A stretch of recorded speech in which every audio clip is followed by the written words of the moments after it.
Alors aujourd'hui, Église, ça tombe très bien que je vous ai parlé de la construction de l'Église, parce que aujourd'hui, j'aimerais vous parler d'un sujet qui concerne justement les disputes, les querelles entre frères et sœurs, entre membres d'une communauté ou bien dans le couple. Parce que malheureusement, Église, c'est vraiment quelque chose que le diable utilise contre son œuvre, contre l'œuvre de Dieu, pardon. C'est vraiment quelque chose que le diable utilise contre l'Église de Jésus-Christ. Et c'est un fléau qui détruit beaucoup de choses que le Seigneur veut créer. Voilà pourquoi aujourd'hui, j'ai voulu vous parler des disputes, des querelles. Et j'aimerais vraiment que vous ayez l'attention ce soir, que le Saint-Esprit puisse toucher votre cœur au travers de sa parole et que le Seigneur puisse réellement convaincre votre cœur par ce message qui s'intitule « Ne nous laissons pas piéger par les ruses du diable ». Aujourd'hui, Église, vraiment, tu ne dois pas te laisser piéger par les ruses du diable. Je vais te dire quelque chose, le Seigneur a convaincu mon cœur sur cette parole qui dit « Nous n'avons pas à lutter contre la chair et le sang, mais nous avons à lutter contre toutes les puissances des ténèbres. » Et ça, c'est la réalité des choses. Bien que tu vois un homme agir contre toi, une femme agir contre toi, quelque chose agir contre toi, ce n'est pas la personne qui agit, mais si lui-même il se laisse dominer par la puissance des ténèbres, malheureusement, le diable va l'utiliser contre toi afin que tu puisses être atteint. Et le diable va essayer de chercher tous ceux qui se laissent influencer pour pouvoir être un piège pour quelqu'un d'autre. Comprenez ceci? La Bible nous dit, Église, dans Matthieu 18, le verset 7, dans la version Louis II,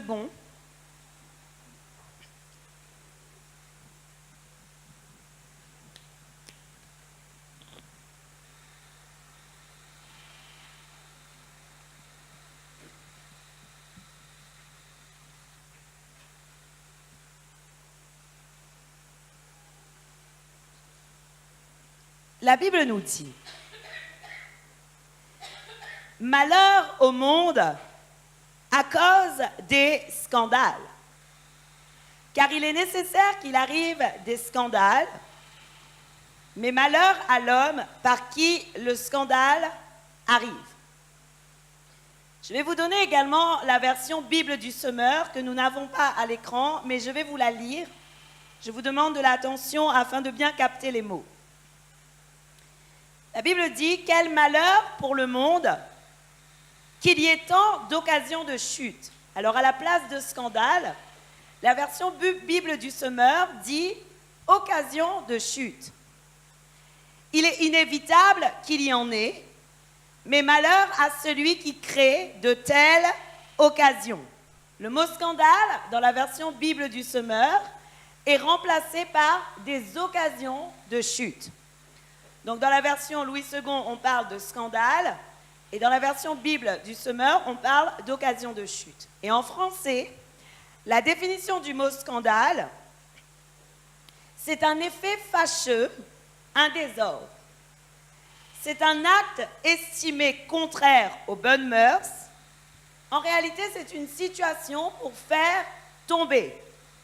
C'est quelque chose de fâcheux, c'est quelque chose vraiment qui crée un trouble et qui crée vraiment des disputes, des querelles et une situation assez délicate entre différentes personnes.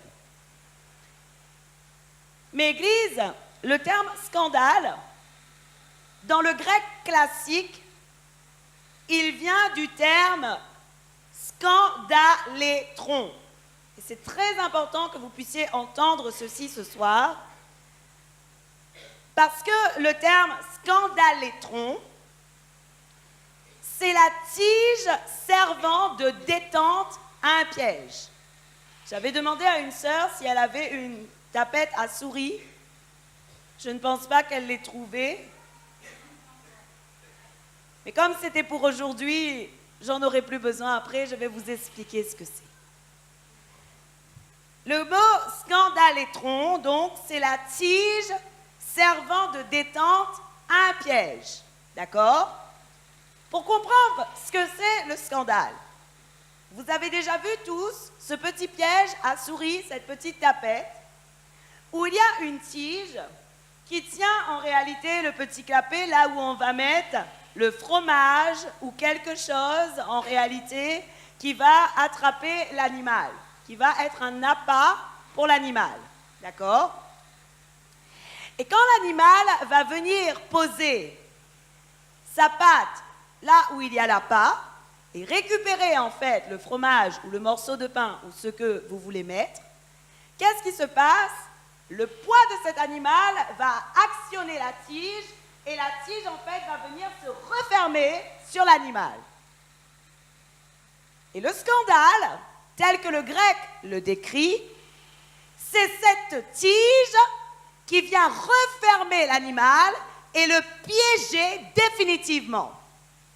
Pourquoi je vous fais cette définition et pourquoi je vous explique cela ? Parce que si l'on comprend bien ce qu'est le scandalétron, si on comprend ce qu'il est, on voit, Église, que le diable utilise ce bâton, cette tige détenteur, contre nos vies afin que nous soyons piégés. Et la parole de Dieu nous dit, il y aura beaucoup de scandales, mais malheur à l'homme par qui cela arrivera. C'est-à-dire, pourquoi la Bible dit beaucoup de scandales ? Parce que, oui, il est inévitable qu'il y ait des scandales, c'est-à-dire des pièges qui viennent du diable, la tige détenteur. C'est inévitable que le diable le tienne pour essayer de t'attraper, de t'écraser et de te retenir captif. Mais ce n'est pas logique que cette tige soit avec des chrétiens, des enfants de Dieu, et que nous devenions le détenteur de la tige pour créer un piège pour les autres. Et voilà pourquoi la parole de Dieu dit « Malheur par qui le scandale viendra ». Et donc, Église, nous devons impérativement laisser ce piège, les pièges au diable et pas à nous en tant qu'enfants de Dieu. Et réellement, nous voyons, Église, que depuis le temps de la création, depuis la Genèse, celui qui a cherché à piéger les hommes a toujours été le diable. La Bible nous parle, et je vais vous montrer comment il a commencé à agir contre l'homme. Dans Genèse 3, le verset 1 à 6, la parole de Dieu nous parle de ce que le serpent a fait, le serpent représentant le diable. Le serpent était le plus rusé de tous les animaux des champs que l'Éternel Dieu avait fait. Il dit à la femme, Dieu a-t-il réellement dit, vous ne mangerez pas de tous les arbres du jardin? La femme répondit au serpent, nous mangeons du fruit des arbres du jardin. Mais quant au fruit de l'arbre qui est au milieu du jardin, Dieu a dit, vous n'en mangerez point et vous n'y toucherez point de peur que vous ne mouriez. Alors le serpent dit à la femme, vous ne mourrez point. Mais Dieu sait que le jour où vous en mangerez, vos yeux s'ouvriront et que vous serez comme Dieu, connaissant le bien et le mal. La femme vit que l'arbre était bon à manger et agréable à la vue, et qu'il était précieux pour ouvrir l'intelligence. Elle prit de son fruit et en mangea. Elle en donna aussi à son mari qui était auprès d'elle, et il en mangea. Donc depuis la création du monde, le tentateur, le serpent, est un piégeur. Oui ou non? Il est celui qui a piégé la femme. Il a dit à la femme, non, mais tu es sûr vraiment que Dieu t'a dit de ne pas manger de l'arbre? Tu es sûr vraiment que Dieu t'a dit ça? Il dit, et la femme répond, la femme dit, nous mangeons du fruit des arbres du jardin. Écoutez bien la question du diable. C'est une ruse qu'il a utilisée. Il a dit, l'Éternel Dieu avait fait, il dit à la femme, Dieu a-t-il réellement dit, vous ne mangerez pas de tous les arbres du jardin? Subtilement, il sait très bien que Dieu n'a pas dit ça. Mais il veut essayer de corrompre le cœur de la femme. Et alors, il essaye de trouver un argument afin de détourner son cœur de ce que Dieu a dit. Et alors, il crée le trouble en la femme. Il crée le doute en la femme. Et il dit, voilà, Dieu avait dit, vous n'allez pas manger de tous les arbres du jardin. Et elle entre dans cette explication et elle commence à dire, mais non, Dieu a dit simplement de ne pas manger celui qui est l'arbre qui est au milieu du jardin. Et comme elle a commencé à discuter avec lui, ce qui s'est passé alors, c'est que le diable l'a piégée. Et ça, nous devons comprendre, Église, c'est une parenthèse que je fais aujourd'hui. Lorsque le diable commence à te dire un mensonge, ne discute pas avec lui. Lorsque le diable commence à parler avec toi, ne discute pas avec lui, tu le fais taire dans tes pensées, tu fais taire toutes les discussions qu'il essaye d'entreprendre avec toi et tu as le droit de lui dire « Satan, hors de moi » comme Jésus a fait avec Pierre. Jésus a fait ça avec Pierre. Pierre a commencé à dire « Mais non, Seigneur, vraiment, que Dieu t'en garde ». Et Jésus a dit à Satan « Hors de moi ». Ah pardon, à Pierre « Hors de moi, Satan ». Aujourd'hui, Église, nous avons le droit de dire à l'ennemi « Hors de moi, je ne veux pas parler avec toi, je n'ai pas le temps de discutailler avec toi ». Vous devez le comprendre parce que le diable est un piégeur. Et le diable a le scandalétron, comme je vous l'ai dit, dans sa main, et il attend que tu viennes chercher la part afin de te piéger. Mais aujourd'hui, Église, malheureusement, le problème est que l'ennemi a bien compris qu'au sein de l'Assemblée, il a besoin d'agir et il a besoin aussi de piéger des personnes. Pourquoi il a besoin de piéger le peuple de Dieu ? Parce qu'en réalité, la parole de Dieu nous dit dans Marc 3, le verset 24, que tout royaume divisé contre lui-même ne peut résister. Et alors le piège, le plus gros piège que le diable utilise contre le peuple de Dieu, contre l'assemblée de Dieu, contre la communauté de chrétiens et contre le couple, c'est les querelles, les disputes et les divisions. Il utilise ceci parce qu'il sait que la parole de Dieu nous dit dans Marc 3, le verset 24, « Si un royaume est divisé contre lui-même, ce royaume ne peut pas subsister. » Et nous avons besoin de comprendre, Église, que malheureusement, si nous acceptons d'être l'objet de disputes, l'objet de querelles, nous devenons à présent le scandalétron et c'est nous qui risquons de créer un piège pour nos frères et nos sœurs. Et ça, c'est très dangereux dans ta vie, c'est très dangereux dans tes attitudes, c'est très dangereux dans ta manière de faire. Et tu dois comprendre, Église, ce que le Seigneur attend de toi comme attitude afin que tu ne sois pas celui qui fasse tomber ton frère ou ta sœur. Amen. Aujourd'hui, Église, nous ne devons pas être de ceux qui disloquons le corps du Christ. Mais malheureusement, les disputes, les querelles servent à disloquer les membres du corps du Christ. Ils servent à démettre les membres du corps du Christ. Parce que le diable ne veut pas que nous soyons unis. Le diable connaît la promesse que Dieu a faite et ce qu'il a dit à Satan lorsqu'il a piégé Ève. Vous savez ce que Dieu a dit à Satan lorsqu'il a piégé Ève ? Il a dit dans Genèse 3, le verset 15, il a dit « Je mettrai inimitié entre toi et la femme, entre ta postérité et sa postérité, c'est celle-ci qui t'écrasera la tête et tu lui blesseras le talon. » Qu'est-ce que Dieu a voulu dire en réalité ? Dieu a voulu parler de son Église. Parce que la femme, dans la parole de Dieu, représente aussi l'Église qui est l'épouse. Et qu'est-ce que Dieu a dit ? Il a dit, voici, tu as voulu piéger la femme, tu as voulu piéger mon peuple, tu as voulu piéger mon Église, mais aujourd'hui, je te le dis, je mettrai l'inimitié, c'est-à-dire les querelles, la guerre, entre toi et la femme, entre ta postérité et sa postérité, c'est elle qui t'écrasera la tête et tu lui blesseras le talon. Ce qui veut dire que logiquement parlant, Église, ce que Dieu a dit au diable doit s'accomplir pour nous, l'Église, c'est-à-dire que nous devons écraser la tête de Satan. Nous devons être de ceux qui savons vraiment lutter contre lui. Et non plus contre nous, entre nous, parce que nous savons fermement que l'ennemi que nous avons, c'est le diable. Et c'est ça que nous avons besoin de comprendre. La parole de Dieu nous montre que si nous sommes conformes à la parole de Dieu, nous allons écraser tous les pièges du diable. Mais encore faut-il que nous soyons conformes à la parole de Dieu et que nous mettions en pratique ce que la Bible nous demande de faire.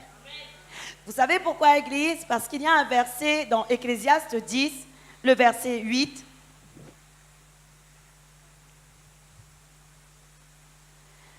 qui nous dit « Celui qui creuse une fosse y tombera, et celui qui renverse une muraille sera mordu par un serpent. » Autrement dit, si nous ne mettons pas en pratique la parole de Dieu, qui est ce qui vraiment nous protège, ce qui nous permet d'avoir la victoire, ce qui nous permet d'ébranler tous les pièges du diable, si nous ne mettons pas en pratique la parole de Dieu, ce qui va se passer, c'est que nous risquons de nous faire avoir par le serpent.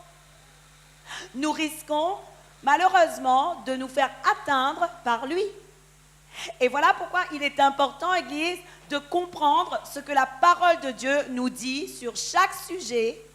Voilà pourquoi il est important de comprendre et d'être équilibré dans le royaume des cieux et de savoir ce que Dieu veut que nous fassions dans l'assemblée. Et donc aujourd'hui, je veux te parler de l'attitude que nous devons avoir face aux disputes. Aujourd'hui, Église, comme je vous ai dit tout à l'heure, le piège est au diable et nous, en tant qu'enfants de Dieu, nous ne devons pas rentrer dans ces pièges. Mais vous allez voir également que la dispute, les querelles, sont des choses totalement démoniaques. La Bible nous dit, et je vais vous donner ce verset avant de vous donner les autres, dans Jacques 3,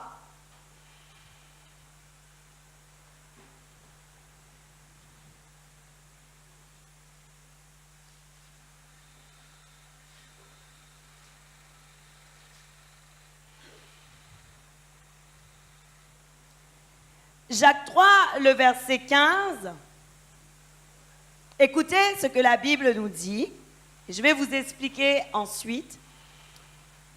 Cette sagesse n'est point celle qui vient d'en haut, mais elle est terrestre, charnelle et diabolique. Et si on va dans Jacques 3, le verset 13, on va revenir au début maintenant. La Bible nous dit, je vais vous lire la version Bible du Semeur.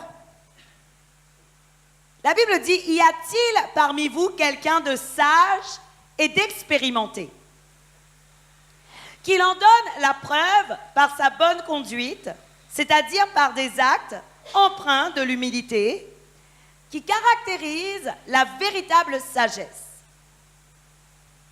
Mais si votre cœur est plein d'amère jalousie, si vous êtes animé d'un esprit querelleur, il n'y a vraiment pas lieu de se vanter. Ce serait faire une entorse à la vérité. Si on va directement au verset 17 maintenant, la Bible nous dit, au contraire, la sagesse qui vient d'en haut est en premier lieu pure, pacifique, modérée et conciliante. Pleine de compassion, elle produit beaucoup de bons fruits. Elle est sans parti pris et sans hypocrisie. Dans un premier temps, lorsqu'on lit Jacques 3 à partir du verset 13, on a l'impression que la Bible veut nous définir la sagesse principalement. Et oui, c'est une partie de ce verset, la parole de Dieu nous définit effectivement ce qu'est la sagesse de Dieu, qui est pure, pacifique, douce, conciliante et raisonnable. Mais ce verset nous montre aussi d'autres choses et d'autres points que nous devons comprendre. La parole de Dieu nous pose une question dans le verset 13 et il nous dit, « Y a-t-il parmi vous quelqu'un de sage et d'expérimenté ?» Autrement dit, est-ce que quelqu'un aujourd'hui est mature spirituel? Oui, parce que logiquement, le mature spirituel, il a la sagesse. Il a la sagesse pure, douce, conciliante, raisonnable. Il a cette sagesse. Et le mature spirituel est aussi expérimenté dans la parole de Dieu. Oui ou non? Parce que la Bible nous prouve que l'homme spirituel, l'homme qui n'est plus charnel, a l'expérience de la parole.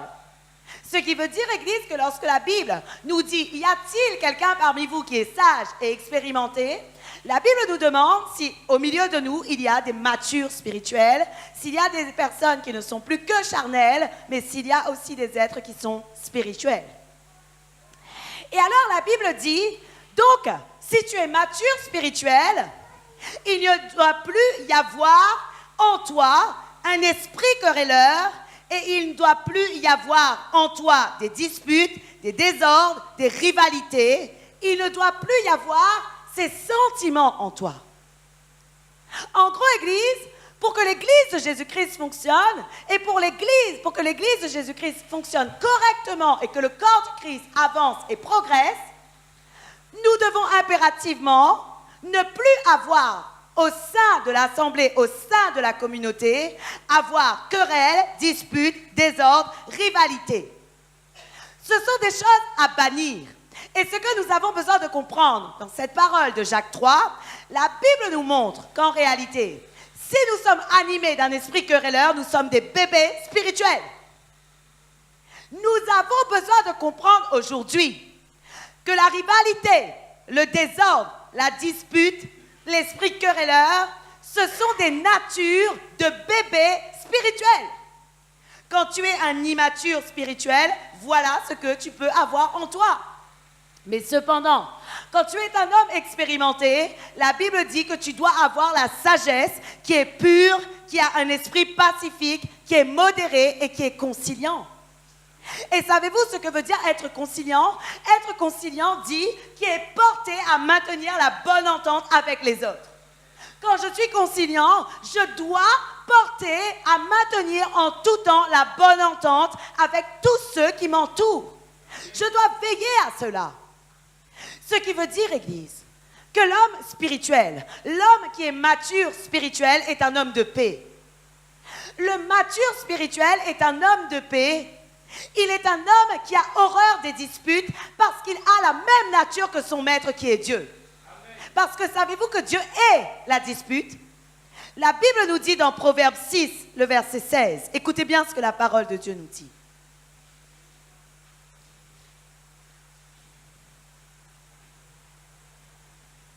Il y a 6 choses que hait l'Éternel, et même 7 qu'il en a horreur.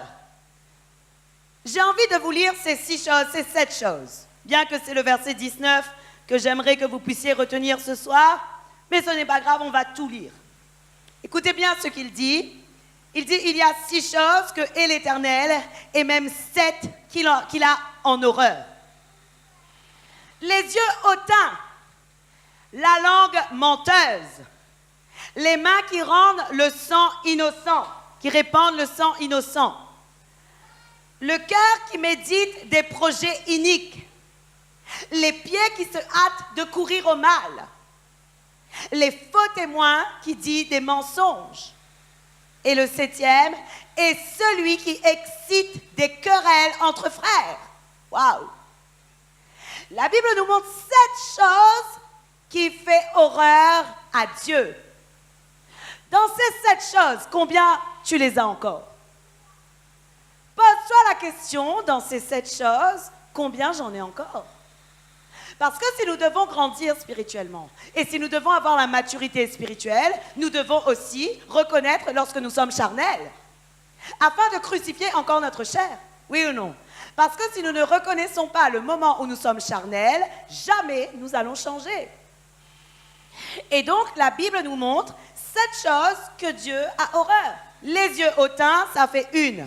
La langue menteuse, ça fait 2. Les mains qui répandent le sang innocent, ça fait 3. Le cœur qui médite des projets iniques, ça fait 4. Les pieds qui se hâtent de courir au mal, ça fait 5. Les faux témoins qui disent des mensonges, ça fait 6. Et le 7e, celui qui excite des querelles entre frères. Donc cela veut dire que le Seigneur veut que l'homme spirituel soit un homme de paix. Oui ou non? La Bible nous prouve que le mature spirituel doit être un homme de paix. Moi, je vous dis, lorsque je vois des chrétiens se quereller, lorsque je vois des chrétiens parler pour tout et rien, sur des mots, sur des regards, « Oh, pasteur, il m'a mal regardé. Oh, pasteur, la dernière fois, il a dit ça. Oh. » Je suis désolée de vous dire, j'appelle ceci le syndrome du nouveau-né. Ouac. Je dois vous le dire aujourd'hui, nous devons cesser d'avoir le syndrome ouac. Parce que nous devons être des adultes spirituels. Mais malheureusement, dans le corps du Christ, il y a des personnes encore qui sont là.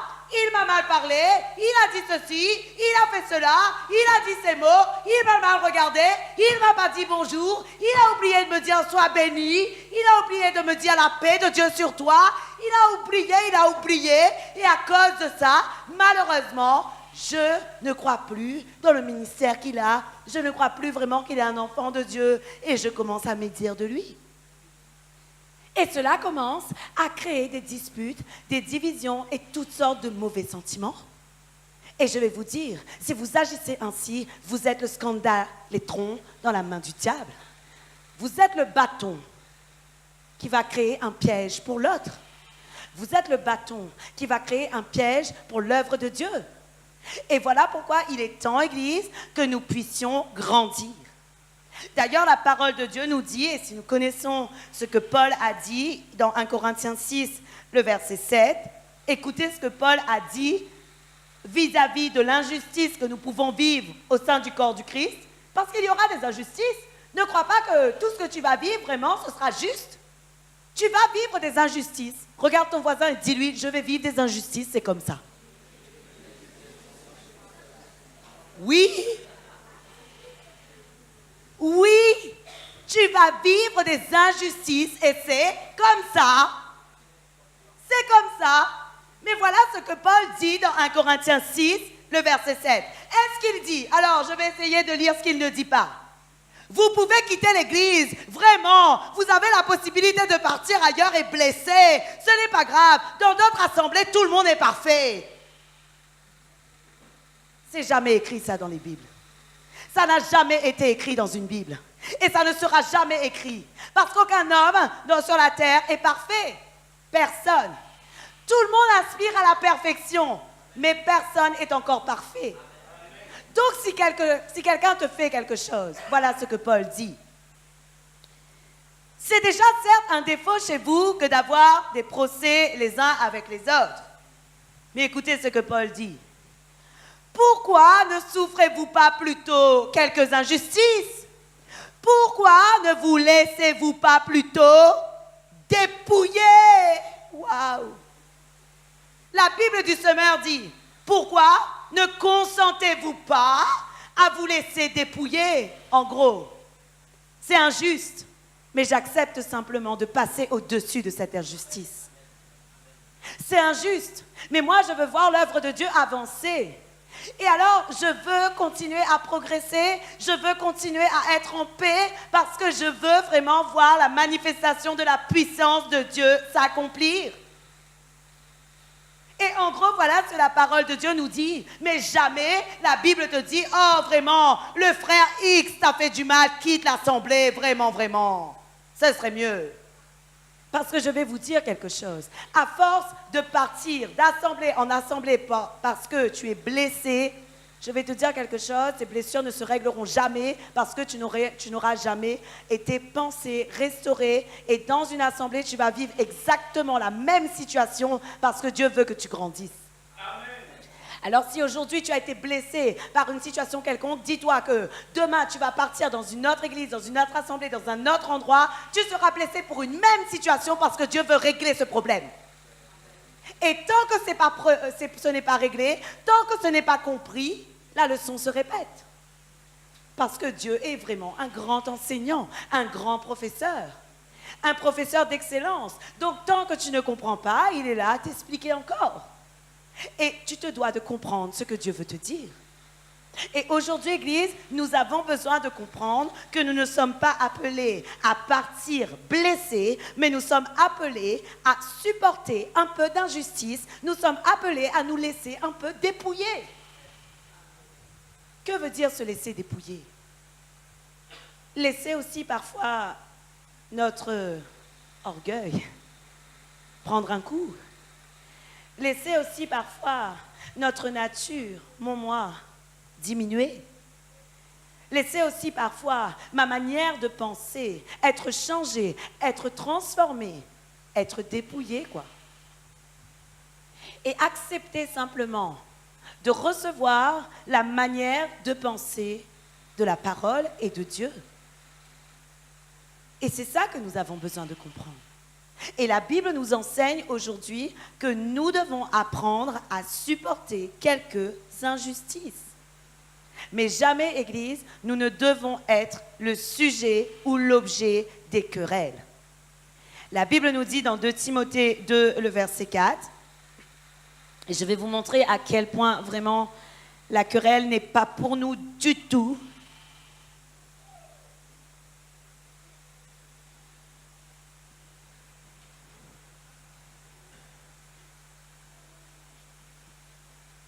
Le verset 14, pardon.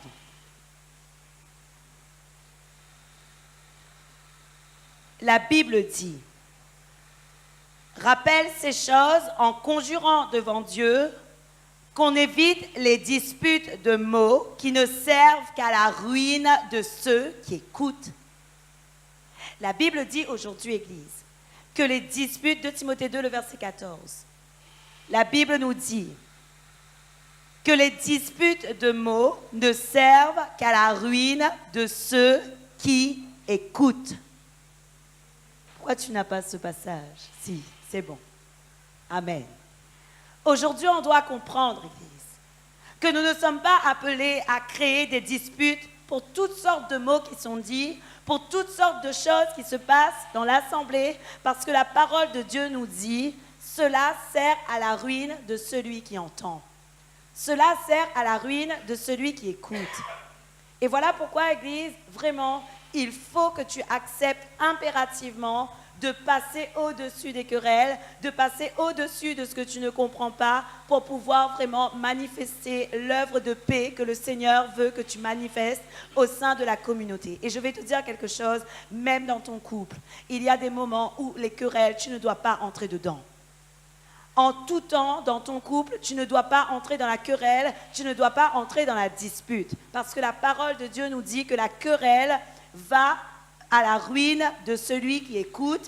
Les disputes de mots vont à la ruine de ceux qui écoutent. Ce qui veut dire que si vous êtes un couple, et qu'à un moment donné, parce que ton mari a dit un mot qui te déplaît, et tu commences à jouer sur les mots, et dire oui, mais tu as dit ça, mais non, mais tu n'as pas voulu dire ça, tu as dit comme ci, et tu as dit comme ça, malheureusement, tu vas à la ruine de ton couple. Et ça, c'est ce que la parole de Dieu nous montre. Les disputes de mots vont à la ruine de ceux qui écoutent. Alors aujourd'hui, que ce soit dans la famille, que ce soit dans l'assemblée, ou que ce soit dans ton couple, ne rentre pas dans des disputes de mots. Parce que tu risques malheureusement de voir les choses se disloquer, se diviser entre toi et celui que le Seigneur t'a mis avec, entre la personne que le Seigneur a créé une connexion avec toi. Et dans l'assemblée, malheureusement, le diable agit de cette manière. Le diable essaye par tous les moyens, de diviser la communauté les uns contre les autres. Le diable essaie par tous les moyens de diviser un homme contre une femme contre un homme, et puis il essaye par la médisance, il essaye par un mot non compris, il essaye par une parole mal comprise, mal entendue, et à cause de ça, l'œuvre de Dieu ne progresse pas. Et je vais vous dire quelque chose, Église. Connaissant les pièges du diable, nous devons être beaucoup plus vigilants. Et si nous disons quelque chose et nous pensons que ça peut peut-être blesser quelqu'un, il vaut mieux peut-être dire non, mais je n'ai pas voulu dire ça comme ça, mais j'ai voulu l'exprimer de cette manière. Mais toi-même, sois vigilant sur la manière dont tu parles, sois vigilant sur la manière dont tu reçois, sois vigilant de la manière dont tu entends les choses. Et si par exemple tu as mal compris, dis non, j'ai dû mal comprendre et passe à autre chose. Mais ne commence pas lorsque tu comprends mal à dire « Ah, il a voulu me dire ça, d'accord, ben moi je ne lui parle plus. » Parce que malheureusement, tu entres dans le piège de l'ennemi. L'ennemi veut détruire, égorger et diviser. Et ça, c'est son plan. Et ce sera toujours comme ça. Alors, lorsqu'on voit vraiment la division et la querelle commencer à venir, on devrait plutôt faire une étreinte d'amour à celui qu'on pense mal. Au lieu d'aller pour rentrer dans la division, fais-lui une étreinte d'amour parce que vraiment, c'est ce que le Seigneur veut pour vous afin que nous puissions être tous en train de grandir et en train de nous édifier ensemble et non pas en train de nous quereller. Amen. Je crois vraiment, Église, que nous devons comprendre ces choses. Parce que tant que nous n'allons pas les comprendre, malheureusement, l'œuvre de Dieu ne va pas progresser. Vous savez, Église, aujourd'hui, je rends grâce à Dieu pour le nombre que nous sommes. Je rends grâce à Dieu pour ces nouvelles personnes qu'il envoie lui-même. Je rends grâce à Dieu pour les personnes qui viennent ici. Mais je n'ai pas envie qu'il se crée des disputes, des querelles et toutes sortes de choses, de mots, parce que vraiment, le diable utilise la langue contre le peuple de Dieu. Et je vous le dis, si vous entendez quelque chose de mal, ne le retenez pas. Ne restez pas sur ces choses. Venez me voir si vous voulez. On ira voir la personne pour dire, il y a des choses qui n'ont pas été comprises. Qu'est-ce que tu as voulu dire? Mais ne rentrez pas dans la division, ne rentrez pas dans la querelle, parce que ça, malheureusement, c'est pour arrêter l'œuvre de Dieu que le diable agit ainsi. Et je préfère vous avertir avant que cela se produise. Parce que souvent je prie et je dis, Seigneur, je sais qu'il a déjà agi comme ça avec notre assemblée, mais moi aujourd'hui je ne veux plus qu'il agisse comme ça. Et parce que je ne veux plus qu'il agisse, je préfère vous le dire, je préfère vous prévenir, je préfère vous mettre en garde que la querelle, tout ce que vous allez mal comprendre sera fait par le diable afin que vous quittiez cette assemblée, que vous alliez blesser et que vous vous dites « Oh, dans toutes les assemblées, c'est pareil, à chaque fois on me blesse. Vraiment, moi je ne veux plus croire en Jésus. » Et il y a beaucoup de personnes aujourd'hui, ils sont blessés. Ils sont blessés alors que peut-être que toi, tu n'as pas voulu mal faire, mais le diable a fait croire que tu as voulu mal dire, que tu as voulu mal faire, et alors à cause de ça, la personne part blessée. Et ça, c'est grave. Vous savez pourquoi? Parce qu'après, il est très dur d'aller récupérer cette personne et de lui dire « Mais non, tu sais, tu as mal compris et vraiment, la personne n'est pas comme ça. » Il est très dur. Et vous savez, le piège que le diable fait avec le scandalétron, il crée en réalité une offense dans la vie d'une personne. Et alors, qu'est-ce qu'il fait? Comme tu es déjà dans le piège et tu es déjà offensé, maintenant, c'est comme si son pied est sur toi et tu n'as plus la possibilité de t'en sortir. Et vous savez ce qui se passe? Ça existe des offenses empruntées. C'est-à-dire que je suis une personne offensée, par exemple, je prends un exemple, par le frère Philippe. Et puis, je vais dire du mal contre le frère Philippe. Et je vais dire, mais vous savez, cette personne-là, il est comme ça. Toi, tu ne le connais pas. Tu ne sais pas qui il est, tu ne sais pas ce qu'il fait, mais parce que tu as entendu du mal de lui, tu vas croire ce qui a été dit sur lui. Ça, c'est une offense empruntée. C'est un piège que le diable a utilisé. Et alors, par ricochet, tu es piégé avec la personne qui est sous le pied du diable. Et aujourd'hui, nous avons besoin de comprendre comment l'ennemi agit afin vraiment de prendre garde et de faire attention à la manière dont il agit. Le scandalétron, vraiment, c'est un fléau que le diable utilise contre nous et nous devons savoir briser ce piège qui est au-dessus de nous. Surtout en ce qui concerne la querelle, surtout en ce qui concerne la dispute, surtout en ce qui concerne les divisions, nous devons savoir discerner que c'est une manœuvre de l'ennemi. Aujourd'hui, je te le dis, Église, c'est une manœuvre de l'ennemi afin que l'œuvre de Dieu ne progresse pas. Maintenant, ce que la parole de Dieu nous dit à propos de ceux qui font et qui créent le trouble et la division, parce que malgré tout, Église, qu'on se le dise ou non, il y a des personnes qui, comme vous et moi, on va entendre ce message et on va se dire vraiment, il ne faut pas que je sois l'objet de scandale. Et je vais essayer de veiller sur mon corps, veiller sur moi-même, veiller sur ma manière de parler, veiller sur ce que je vais dire, parce que je ne veux pas faire du mal aux autres. Et il y a des gens vraiment, ils vont entendre ce message et c'est comme ça qu'ils vont agir. Mais il y a de ceux aussi qui, eux, le message ne leur concerne jamais. Ils ne sont jamais concernés par les messages. On dit quelque chose, mais c'est jamais pour eux. Eux, ils savent tout ce qu'ils doivent savoir sur la parole et ils ne vont jamais croire que c'est eux et que le diable peut leur atteindre. Mais je vais vous dire quelque chose. La Bible nous dit veillez et priez sans cesse, car l'esprit est bien disposé, mais la chair est faible. Ce qui veut dire, Église, qu'à n'importe quel moment, si tu ne veilles pas sur toi, tu peux être aussi un piège pour ton frère. Et alors, Église, voilà ce que nous devons faire si nous voyons des personnes qui créent des disputes, qui créent des querelles. La Bible nous dit dans Tite 3, le verset 9 à 11.